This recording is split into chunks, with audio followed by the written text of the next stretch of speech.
and it hits me, oh my gosh, this is that triangle. You know, there's explanation for everything that occurred in the Rendlesham Forest incident that doesn't involve aliens at all. It was completely silent. It comes right over our heads. He saw a classic flying saucer really standing in the clearing. He turned over to my father and held his hand, and he looked in his eyes and he said, "We're not alone."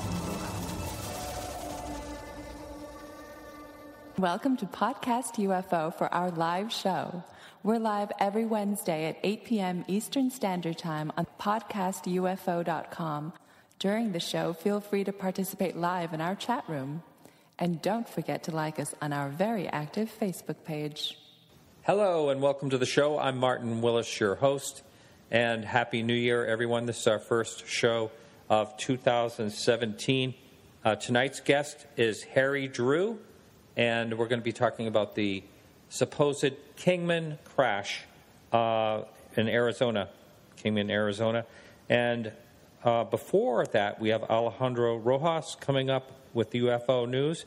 I want to thank everyone that supports the show. If you'd like to help us out for $2 or more a month, you get to listen to the full 2 hours on any media player, of course, on our website. And if you can't do that and can't help us out and you still want to listen to the full 2-hour show, you can come to podcastufo.com every Wednesday evening from 8 to 10 p.m. Eastern Standard Time, or you can go over to the Dark Matter Digital Network on Thursdays from 10 to midnight. And again, that's Eastern Standard Time. Alejandro, how is it going? From Kingman, Arizona, all the way to Tacoma, Philadelphia, Atlanta, L.A. I know people are going to be thinking of that during your show here. Okay. Wow, that was pretty good. Yeah.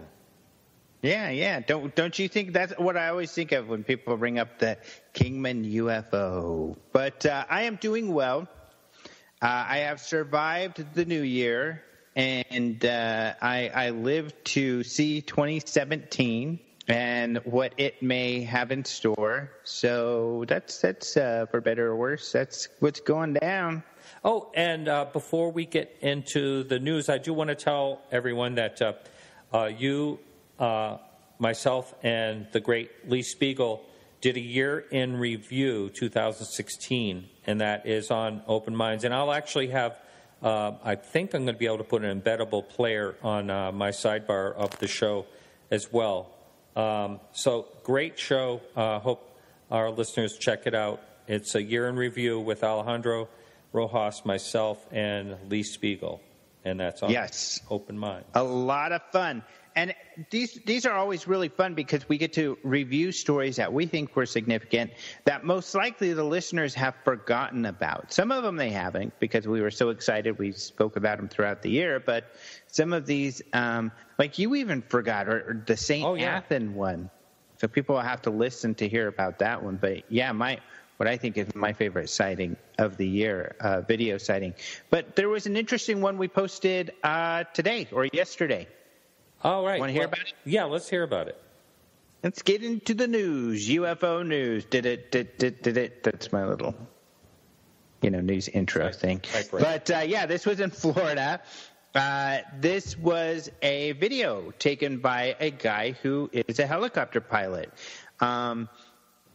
This was December 18th at about 5:24 p.m., and where he is, it is still light out. So the pictures from the video, it looked like it was light. The sky was light, but it was probably starting to get dark just because it's getting darker everywhere. It was in Orlando, Florida, but it's still pretty bright out. And, of course, daylight sightings are always exciting. This guy says he felt it was a glowing craft at about 1,500 feet in altitude, that it flew across in a straight line and then eventually flew upward and vanished. He took a video with his cell phone, and you can, at the beginning of this video, see this glowing object moving across the sky, and then it moves into some clouds or towards some clouds, and you kind of lose sight of it. It's pretty interesting. He says he's a certified helicopter pilot, and he knows it was not a plane, helicopter, rocket, meteor, birds, balloons, blimps, etc. And the MUFON investigator who took a look at it, James Thomas Horn, agreed with him. This is one of the MUFON cases that's posted by Roger Marsh. And the video is pretty interesting. You know, I saw it at first and I thought, that's a plane. But then I looked at it and I thought, no, it doesn't look like a plane. The shape doesn't seem to be right. Then I thought it was a bird. And but I couldn't confirm that either. And then I thought, well, maybe it's a satellite. But because sometimes they can be seen during the day. So it's a really hard call. Now, there was a rocket launch on the day that this took place from Florida, but at a different time. And I don't think it looks like a rocket. It doesn't have a trail. It's not moving like a rocket would move. So I don't think that is it. So I'm kind of at a loss at this one. I mean, hopefully some others will take a look at it, but it's pretty weird, and the witness is very credible. Yeah, it's an interesting sighting. Yeah, I wonder what Mark D'Antonio would say about this video. He always has an answer, it seems. Yeah, that son of a... Well, you saw the video, right? What did you think? Yeah, no, I thought it was really interesting. It didn't look like anything that really is explainable. It was sort of a round shape, or it looked like a round shape. And, now I don't know if it was the trick of the video or what, but it seemed to jag a little bit as it moved along. It did. Almost like it was tumbling or something. I agree with you. And that's kind of why I thought it was a bird, because sometimes the flapping of the wings can cause that sort of effect. And I guess that's still a possibility in my mind. Right. Well, it would have to be kind of low, because that was moving really fast. If it was a bird. That's true. Yeah, but sometimes they can appear to be. In a white object, it often can be difficult to know if it's in front of the clouds or even behind the clouds. Yeah. Because the clouds themselves are white. So, it's mysterious. Right. Well, what else is happening? The other thing, and we talked about this a little bit, but there's some more detail here, and is that Colonel Halt, I've been in discussion with him, as I think I mentioned on your show, about this new Rendlesham Forest witness. And it's been in the news, especially the UK tabloids. But we posted a full interview that Philip Mantle did with this guy who says he was there in 1980 in late December when UFOs were seen over a period of a couple days. And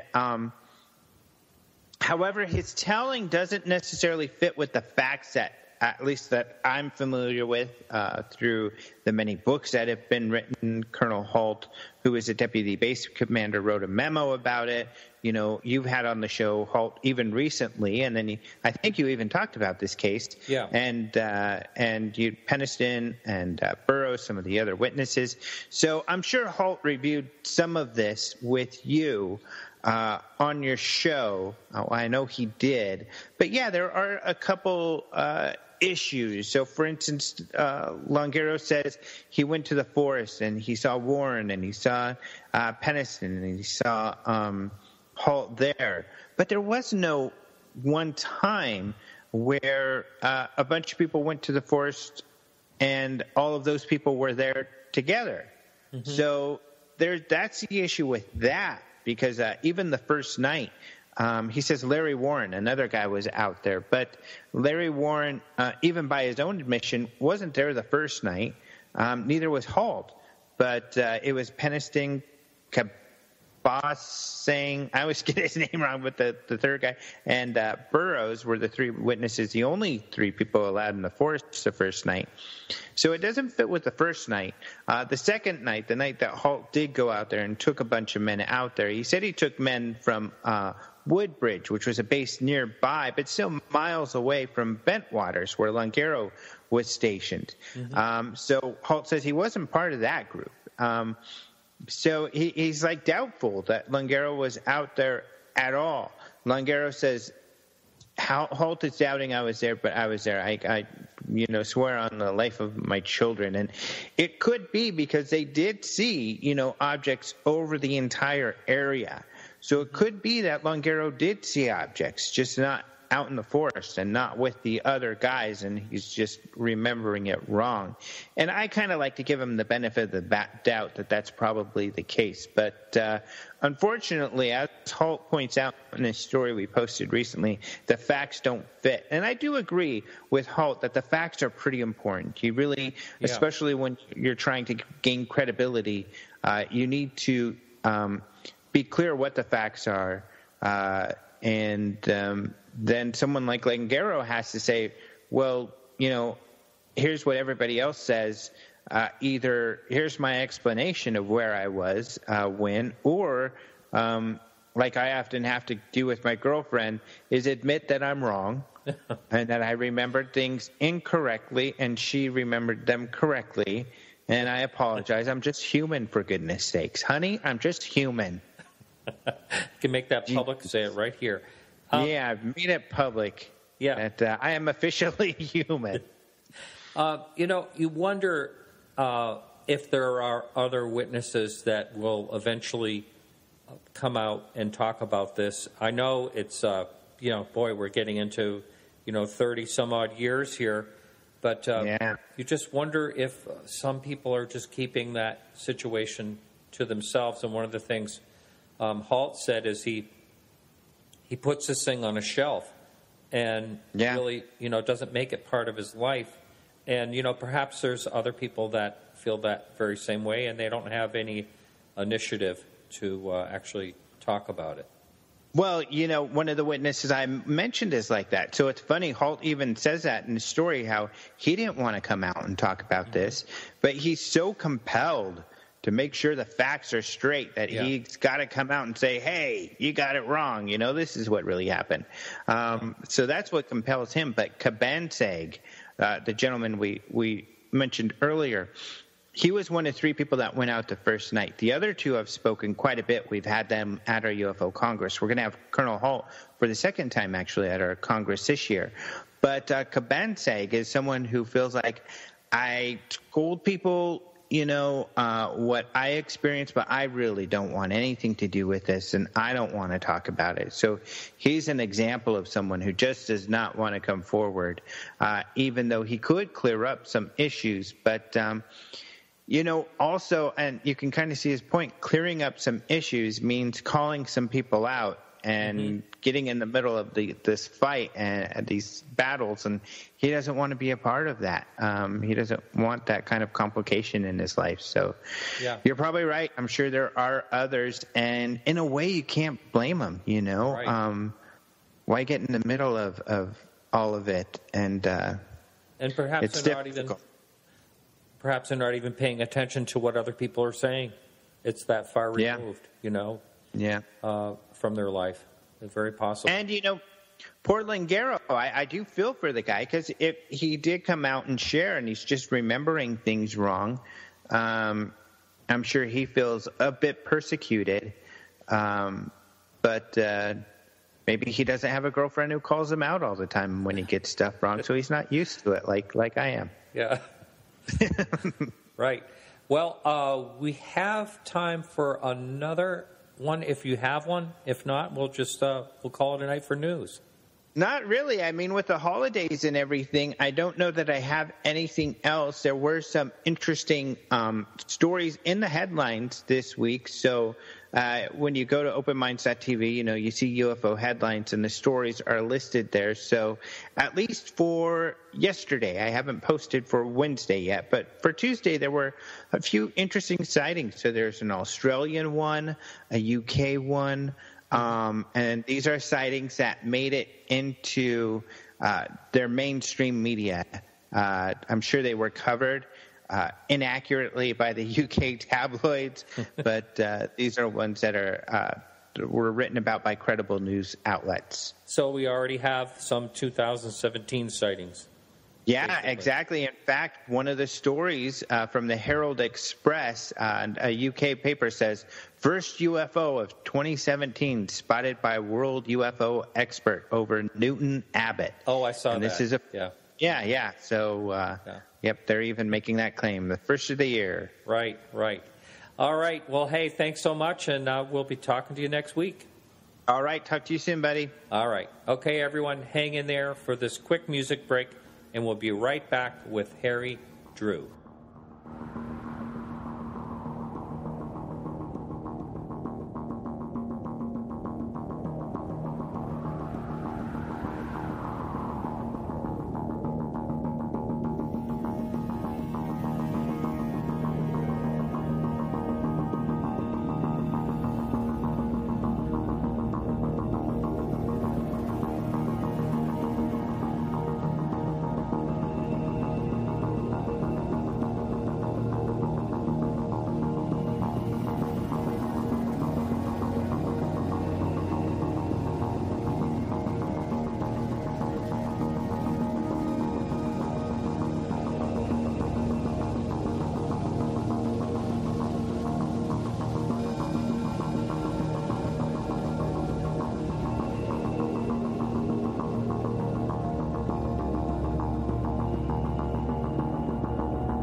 Harry Drew, welcome to the show. Welcome. Yes, I'm very pleased to be on. How are you? Doing well, thank you. Doing well. And I've had a few people over the last, I would say, year or two suggest you on as a guest. This supposed, I'm calling it supposed crash because there's been, over the years I've seen, some controversy here and there about it, but I understand that you've done a lot of really interesting research about the whole story. Before we get into any of that, let's hear a little bit about you and also what sparked your interest in this particular topic. Well, I'm interested in the topic because I live in the Kingman area, and when I moved here years ago, I was aware of a lot of stories about the Kingman UFO and claims that it was real, claims it was a hoax. And my background is I am an author of over 40 years. I'm a historian, and that means that I actually do research, field research, archival research, oral interview, historic interviews with people, and do a lot of digging and detective work with agencies, be they local or federal government, or wherever it takes me. I am also the former director of museums of history, anthropology, and archaeology. I'm a museum professional, which is certainly to my benefit.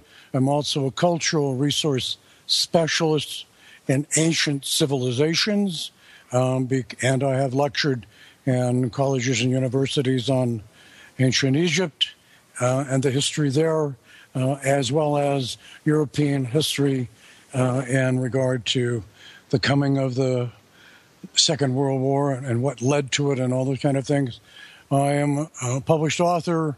An overview of some of the things I've written you can find on my author's page at Amazon. What we'll be talking about here, when I finally decide to release this, will be published and available through Barnes & Noble and Amazon and a number of other things. And I'm still working out which way the documentary is going to go, because I did 6 years of field work here in the desert. I have interviewed, by virtue of being here and being associated with century families, which means people that have lived in this area at least 100 years. The families, individuals come and go as geriatrics takes its course, but the descendants and also first class, what I call first person eyewitnesses, including the last surviving member of the United States Air Force retrieval team that took 2 of the vehicles out of here, of the 3 that I've unearthed, literally, and one being the first one we all refer to as the Kingman UFO, And there are about 15 erroneous stories going around, everything from ray gun fights with the aliens where it crashed, a dead alien woman ran off, and they fought the retrieval team from the Air Force till the power packs went dead, or someone was in a tower in 1953 at the military Army Air Corps base there and saw a bogey on the PIP radar screen and looked out in the night sky and saw the flash as the Kingman UFO slammed into the ground. And those are claims that are out there in book form, on blogs, in DVDs. People speak on it. I've listened to some of these people myself. I can tell you how the weather was, what day, what the synopsis was in the paper, what the forecast was for the entire month of May 1953, because that's what I'm talking about here. There were UFOs there before that. There were UFOs after that. I'm addressing the Kingman UFO incident.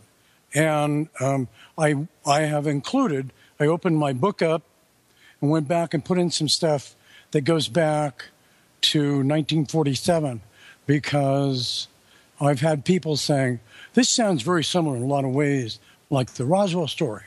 Well, information about the Kingman UFO first came out April, May 1953, 7 years before the Roswell books were ever written.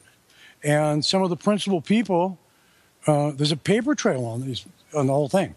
Some of the principal people were following along with the research, a 65-page interview with a scientist, a physicist, a mathematician, an engineer, who were here to examine the craft that went down and did not crash. It made a forced landing. And along with the drawings, I have all of that. And I am the replacement historian, per se, of the historian that preceded me from Mojave County, Arizona. And I am the principal leading expert here, if that's relevant to anybody, here in Kingman, about what happened in Kingman. I have interviewed living people from the time who weren't friends of a friend who knew somebody that was an eyewitness or claimed. I've talked to people who could hand me things, give me things, give me the most important thing of all, a landmark. I've driven all over here with a Jeep, a little Wrangler. I've walked through temperatures of 105. I've had an engineer working with James Cameron preparing for the Mariana Trench Drive stop what he's doing and come up and fly drones with 6 of my cameras on the drone so I could look at the ground, because I can't read the ground terrain here from my experience in the field as doing archaeological work and this kind of stuff. I can read where camps were, human habitation happened 5,000 years ago, 500 years ago. But we have undergrowth here now because the climate change, which is a natural process with the planet Earth, we are having vegetation growing here the last 15 to 20 years. So you don't see the desert, literally all just flat sand. And so I needed to get up 10 feet and 30 feet up off the ground. A drone can do that. I instantaneously found the second crash site, and I had wonderful clues.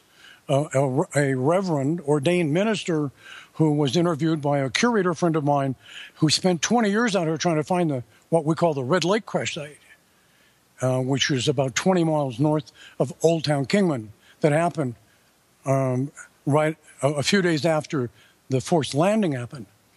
And he told the curator that one of the things that he did back then was that he counseled Area 51 workers in being as ordained as a minister. And it was a church. It separated the ability of the government to interfere with who was saying what about what. And so it put him onto the site, and he was out there for over a 20-year period and couldn't find anything. The drone instantly confirmed what I thought I had seen. And I'm talking about this is not something armchair.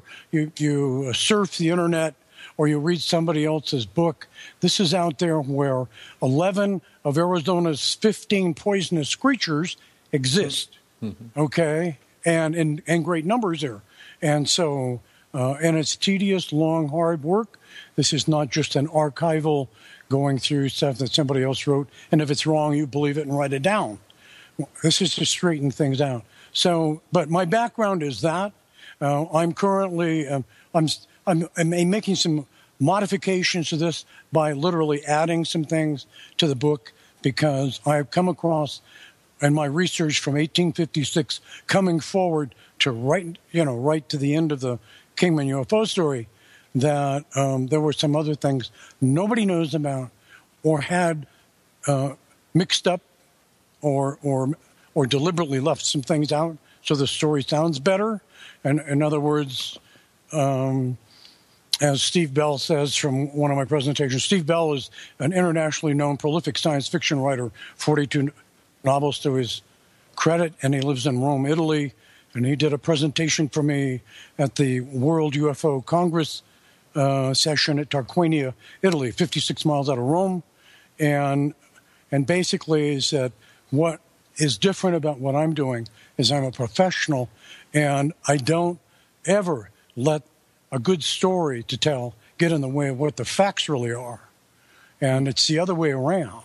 A lot of people, they just skip over the facts so they can tell a good story. It's entertaining. But what I found, the third UFO, second crash, really, I didn't expect any of these things. None. I didn't expect to really find anything. And the third one turns out like this was getting off into the, Twilight Zone, because it was too freaky, and because two of the crew of four that survived the crash into the Wallaby Mountain here, 8,256 feet high, right in front of everyone in Old Town Kingman, Mayberry, USA, 1953. It set the mountain on fire, and two of the crew were arrested and taken to the county detention center, an interrogation room, a solid concrete vault, 14-inch thick, steel-reinforced ceilings. That's the ceiling of the 1915 Mojave County Courthouse, which is a historic structure that still stands. And the sheriff's office was in the basement below grade, no windows, no openings, nothing. You had to go through the main door and downstairs to get to it, and then through two locked doors to get in. These people, as a newspaper reporter said, these two strange-looking men were taken in by a Forest Service worker at the scene of where the fire was, because they were wandering around aimlessly, and when addressed about why they were there, they never spoke. So they were taken into custody to be interrogated, because they were thought to be arsons, because there were no rainstorms, no lightning storms, only pleasant weather in Kingman, Arizona, the entire month of May, in spite of claims that the UFO was knocked down by a bolt of lightning, was carrying an ambassador going to Los Alamos, and the craft was flying southeast. That's the wrong way to go to New Mexico from Kingman, Arizona.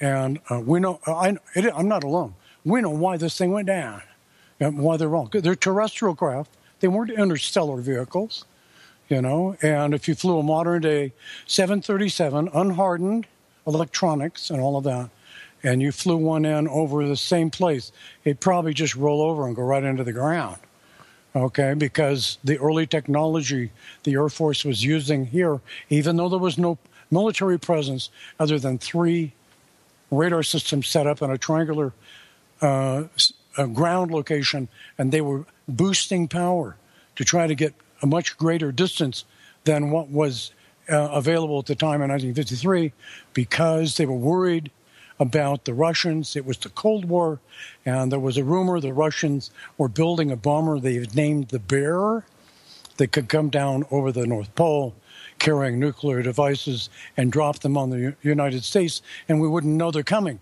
And our radar on the ground had a limitation of 25 miles. That's what the military had from World War II. And out on the water, the naval radar would work 45 miles. and they were trying to get 150. So they were using short pulse microwave radar generators, bolt one to another. You bolt two together, you double the power. You bolt another one to it, and geometric progression, and it goes up. That's how they would work it to get it out to 150 miles.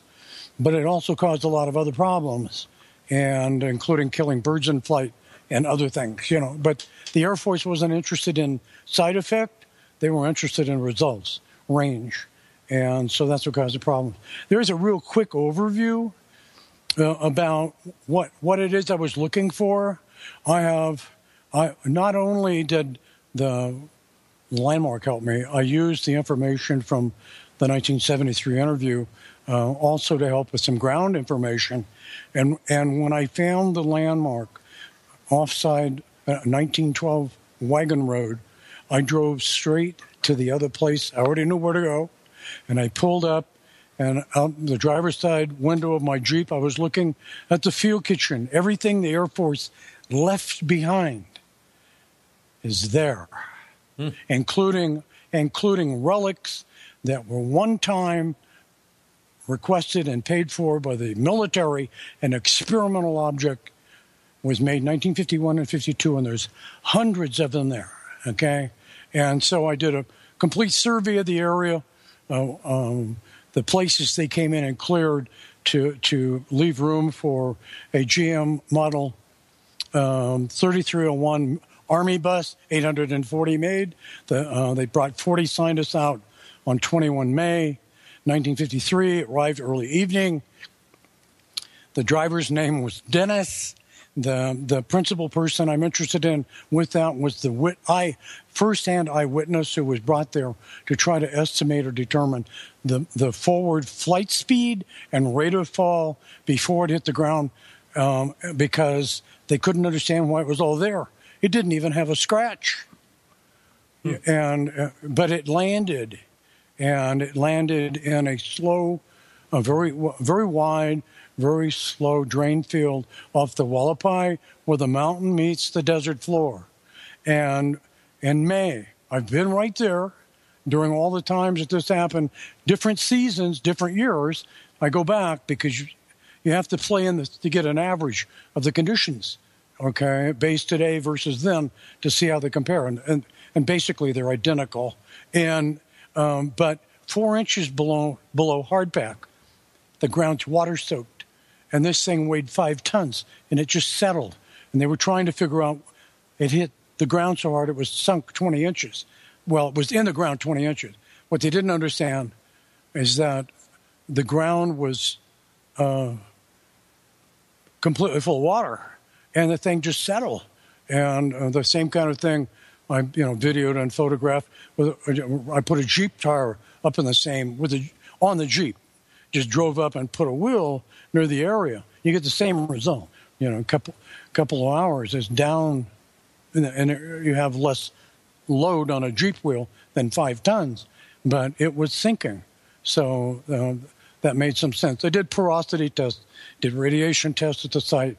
The place that the Air Force cleared for the bus to turn around, because this is like on rayon tires. It's a very primitive machine compared to what we have today. They also had equipment they had to bring in. I know where it came from. I know what they brought. It's like the storytellers talk about all the roads that were here. There was even something on one of the main UFO people. They've got a TV thing and out of Phoenix, and they talk about the UFO was picked up and put on a trailer. That's pretty much accurate. It's a little more about that. And then they closed off Highway 40 from Kingman all the way to Barstow, California, which is about 245 miles west of Kingman. And so they could take the Kingman UFO down Highway 40 over to the Nevada side and get it on Highway 95 north to take it up to Groom Lake.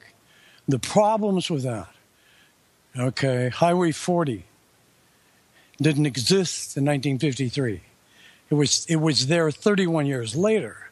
Okay, so there's some just basic things, basic research that a lot of people get involved in telling stories about probably a lot of things, but in regard to Kingman, that they don't bother to look up and find out how many roads there really were here in 1953. I have a 6th grader boy and a 6th grader girl standing on video with the maps of today and the maps of 1950 to 53 with the highways, and ask him, what are the main differences you see here?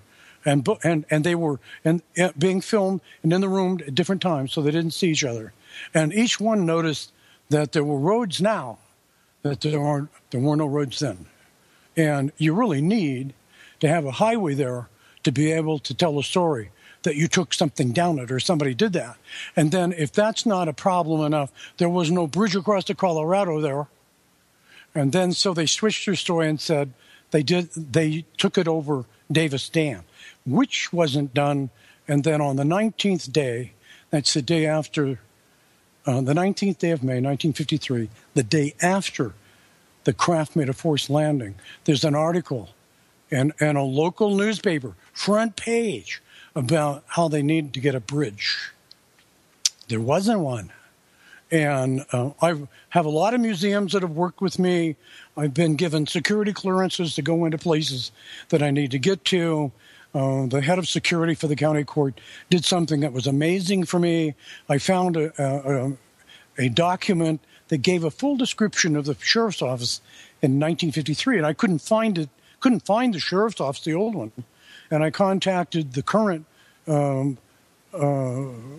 County Sheriff's Office. They're remarkable people. But they said, we're sorry, because it was torn down about 1966. And I thought, well, after 60 years, that makes sense. And then I had a call from a museum and said, we made a mistake. The sheriff's office moved, and they were put in the basement of the 1915 courthouse. And so I had this document, described it, but it didn't say where it was at. So I went to the head of security for Mojave County the court. And the court still holds business in this building, but the lower portion is for court business only now, and it's been restricted to the public for 30-plus years. So nobody gets to go in there. And there's security all the time. And so I asked if I could speak with the head of security, and I told him, I said, if I describe to you what the interior of the 1953 Mojave County Sheriff's Office looked like, would you just tell me yes or no? I didn't tell him I was interested in about jumping with possible crew members from a spacecraft or alien ship or something. And he said he would do that, and I described things in detail. And we were sitting at his desk, and he stood up and he said, follow me. He took me over there and took me in, everything right down to the oak bench, the Forest Service the worker sat on, waiting for one deputy to go get the sheriff. This is Mayberry. It's like 3,400 people on a busy day and only 6 blocks, and that was called Bunchtown because everything's bunched up. And anything beyond that was called Stringtown, was strung out. So you have a little farm or somebody with a garden or whatever back then. And so, interestingly enough, here was the bench, an oak bench that the Forest Service worker sat on right outside the detention room door that was locked, which is a concrete vault. And the 2 crew members that were taken down off the mountain where the craft went down and crashed, they had no idea. The Air Force recovered 2 corpses on the top side of the fire. Some of the wreckage and had to evacuate because the fire was climbing the mountain and they were in danger of being injured or killed, so they got out of there. The 2 crew members were either rattled from hitting the side of the mountain or disoriented or whatever. And that's what made them stand out, beyond the fact that they were wearing some kind of strange coveralls, flight suits, okay? And so the sheriff, 1 deputy went out, 3 deputies were in the office behind 2 locked doors with the Forest Service worker, and they waited for the sheriff to come back because they wanted the sheriff to interrogate these 2 strange-looking men personally. And when they brought him back, he was briefed by the Forest Service worker, and he told them to open up the door, and the sheriff walked in, the Forest Service worker and the deputy, and the two strange-looking men. This is the end of the story, so to speak, okay? But the two strange-looking men weren't there anymore, and there's no way out. This is below grade, meaning it's below the surface of the ground outside, no windows, no openings, and then I was allowed to photograph all of this, and I put some of that in the book. I have an oversized, hardbound, I'm sitting there right in front of me, full-color archival paper. The whole thing is archival. And they're intended for libraries, state library systems, universities, and museums. And I haven't really thought about doing anything with these as far as those going out to the public, whereas a trade journal, 6x9 paperback, yes, and that'll have lots of nuts and bolts stuff. But this has on-site photos, including what I just told you about. And these things, by the way, there was a police report. You don't take people in, to interrogate them without mentioning anything. So notations were made to the effect. And but that's the back end. The front end is the craft. There is a north by northwest, by south, by southeast flight path for UFO across the Red Lake Desert and the Hualapai Valley, which is in the immediate Kingman town area, a little bit to the north and south, and very close to the east. And the radar systems were set up, one on the east side of Red Lake, and one set up to the southeast, maybe 12 miles away from what is now called, and has been called for years, Radar Hill, which sits right smack above Old Town Kingman.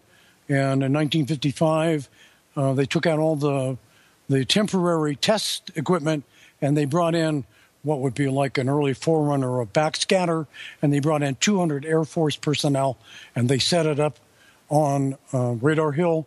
And all of the outbuildings that they made are there at this moment. This is no secret.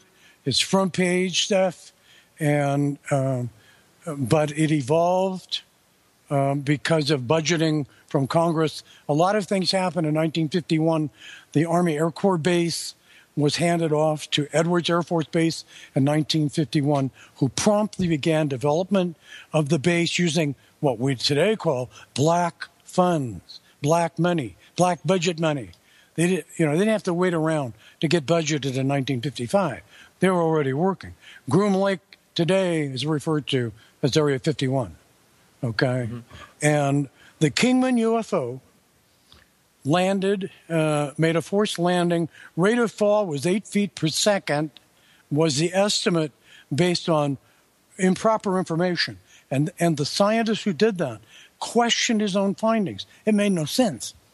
The rate of fall, if you take a pencil and hold it out in front of you and you just drop it, it's 32 feet per second. If you get high enough, like in a balloon, and you're wearing the right kind of clothing, you can jump out, and before you have to open your parachute, you can exceed the speed of sound because you continue to accelerate. And that was recently done, where we have someone who literally jumped out of a balloon at extreme high altitude and survived cracking the sound barrier. But just to drop a pencil, the minute you let go, it goes right to 32 feet per second. The craft came down. Early estimates were 8 feet. The rate of fall was 8 feet per second. That means there's a controlled descent. At the very best, it meant a controlled descent. And the fact that it had no damage. And I have drawings of this thing that are very interesting. There's been a few people that have seen these back in the 40s and 50s who didn't have the opportunity to be underneath it and touch it and walk around it and all that kind of thing, who were pretty much right in some of the guessing, but they weren't making claims about invasions or anything else. This was a disc-shaped craft, approximately 30 feet in diameter, and it had, according to the witnesses who were there were four firsthand touched it eyewitnesses that I have.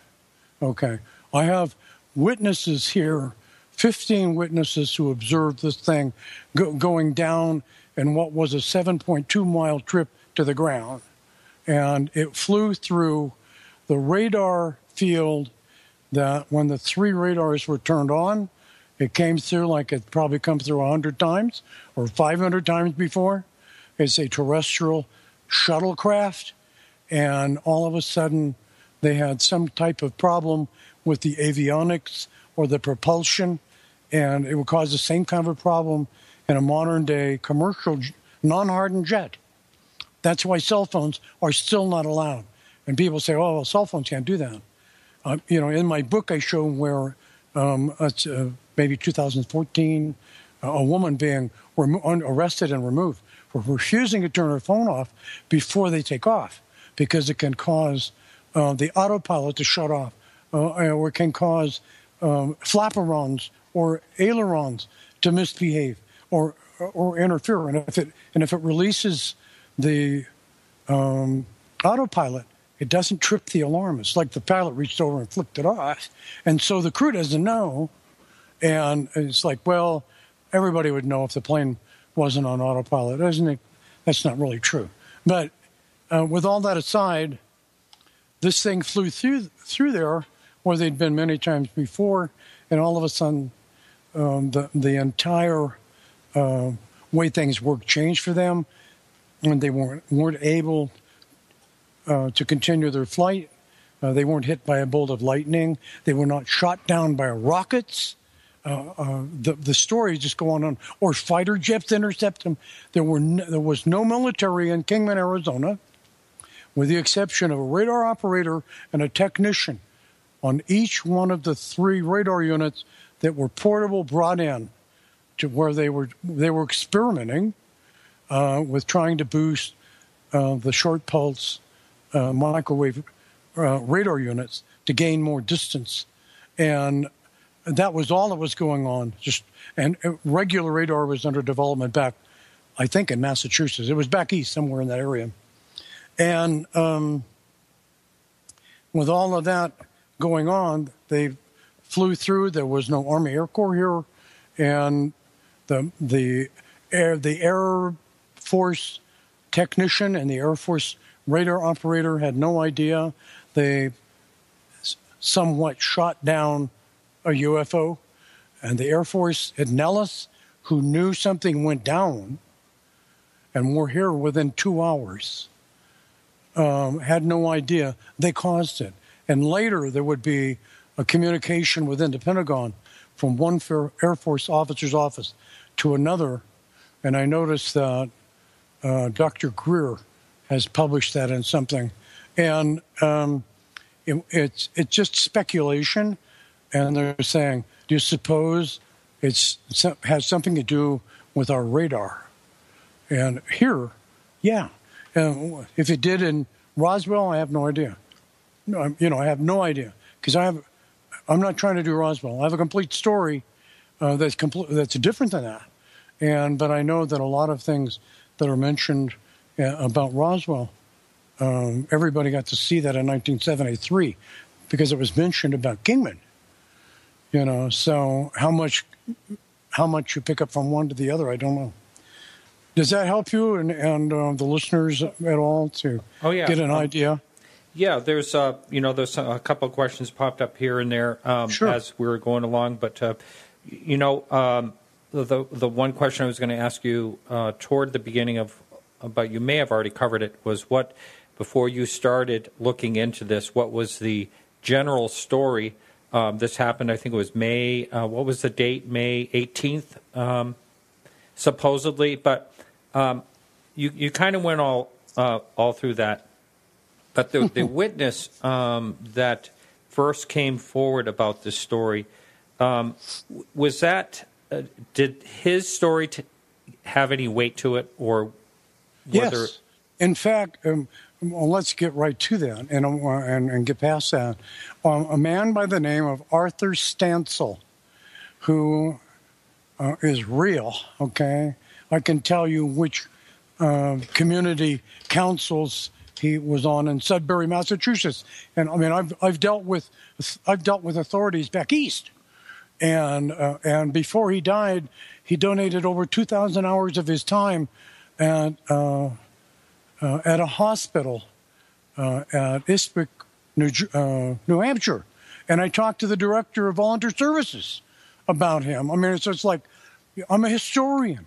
You know, I'm not looking at somebody's book to find out what happened, because I know better than that. And this is what drives historians up the wall. Somebody exaggerates 400 years ago, and somebody else goes to write another history book, and they use that exaggeration, and they might even add some of their own. And by the time it reaches the students in our college or our high schools, they're reading stuff, this complete junk, because it's been manipulated for whatever reasons at the time for hundreds of years. I'm sure about that. I totally agree with that. Yeah, well, so do I. You know, and as a historian, I have my reputation is impeccable in regard to matters of history, and you know, you get it as right as you can. And if you have a problem or doubts, you can share them. It's also fair that I can speculate, but I have to make sure everybody understands. I'm speculating. This what might be, but I'd rather have the reader question this. And if they want to know more, go out and dig up the information, if it can be. And in not all cases, it can be. I will tell you that when I first took a look at this, they were talking about it happened on the 19th of May, the 20th of May, and the 21st of May.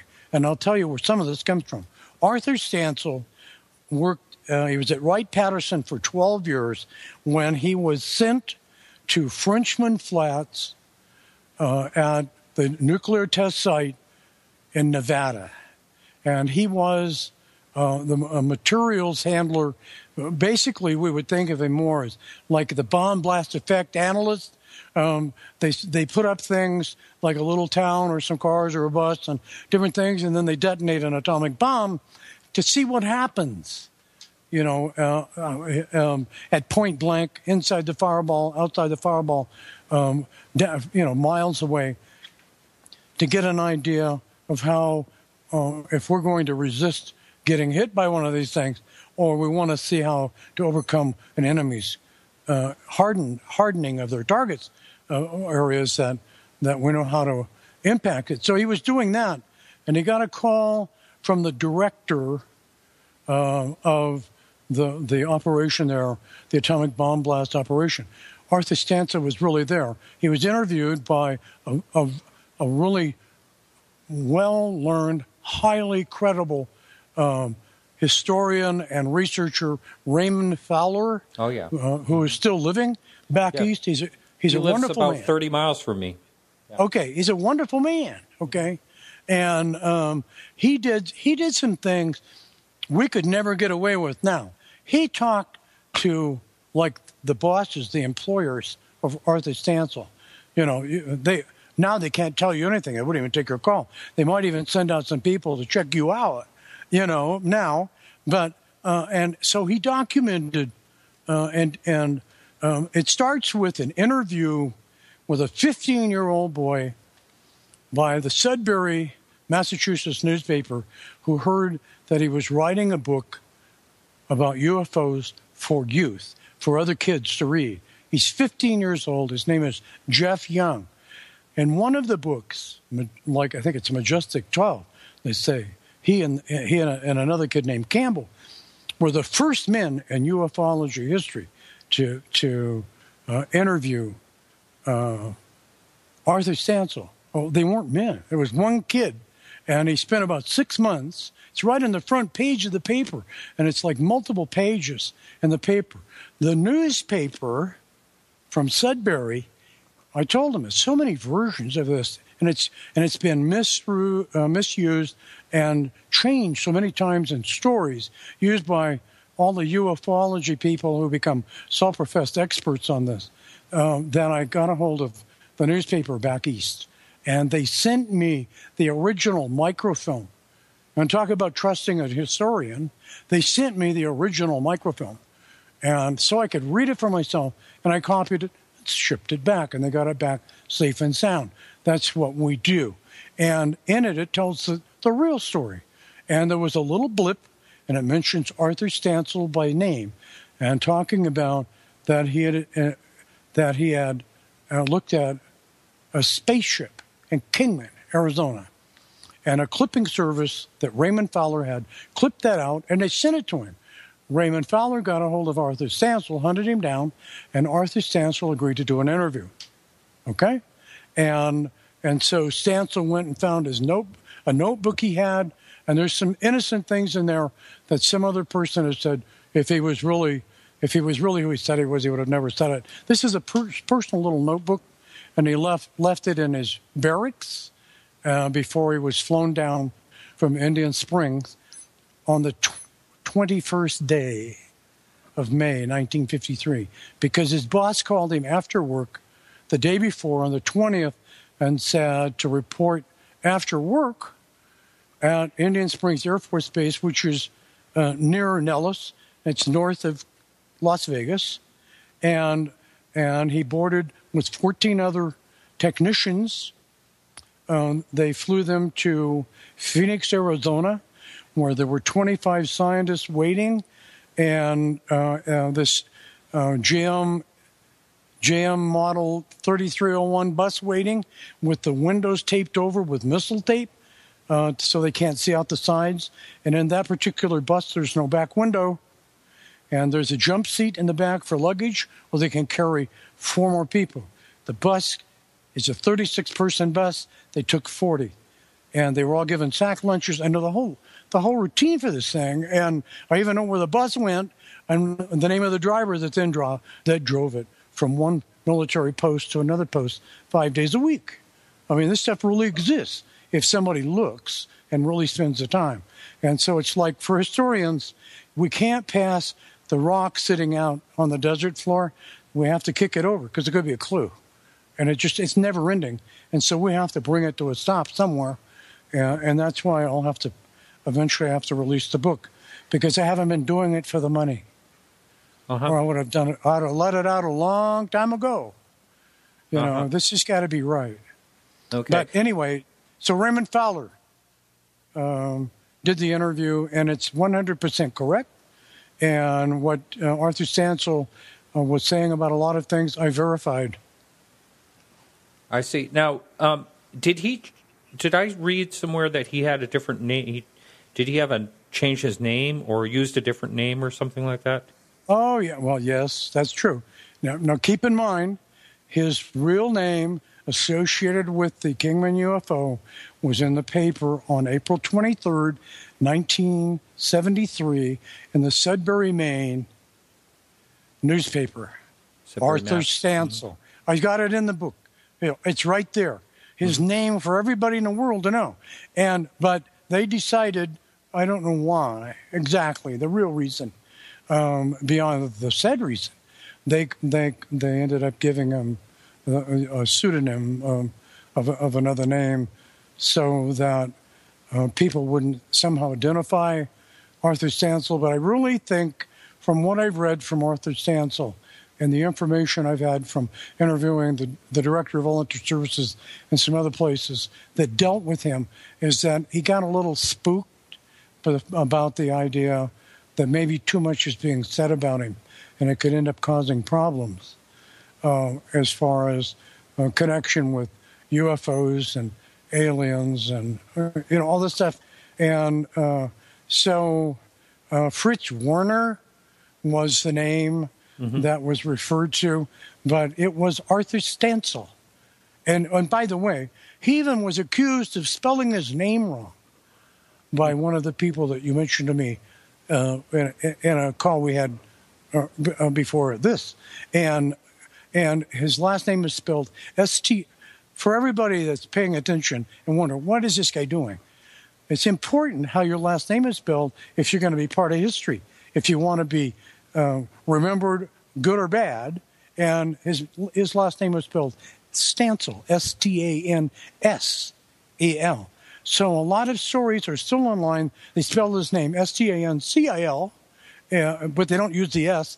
And then one of the people who had been doing that finally accused Arthur Stansel of being some kind of a rascal and had changed his name to confuse people or that he was spelling his name wrong. And that's really how he spells it. That was the name on his birth certificate. That's the name on his wedding license. That's the name on his taxes for property that he had in 2 different states. And I mean, so it's him. And that's the name that was in the paper. April 23, 1953, front page. And it disagrees with 1953, April? Or 73? Oh, I'm sorry. No, 73. I'm sorry. Right. 70. No, you're right. Yeah. April 23rd, 1973, which disagrees with everybody else what they're saying about that and what happened in 1953, which is where I was headed with the 53 part. So that's it for this week's free show. Again, Happy New Year, everyone. And we'll be back next week. I don't have a confirmation from my guest, so I'm not going to announce that right now, but you can check out podcastufo.com on Sunday, and the guest will be up there with his or her information. Thanks so much for listening, and remember to keep your eyes to the sky.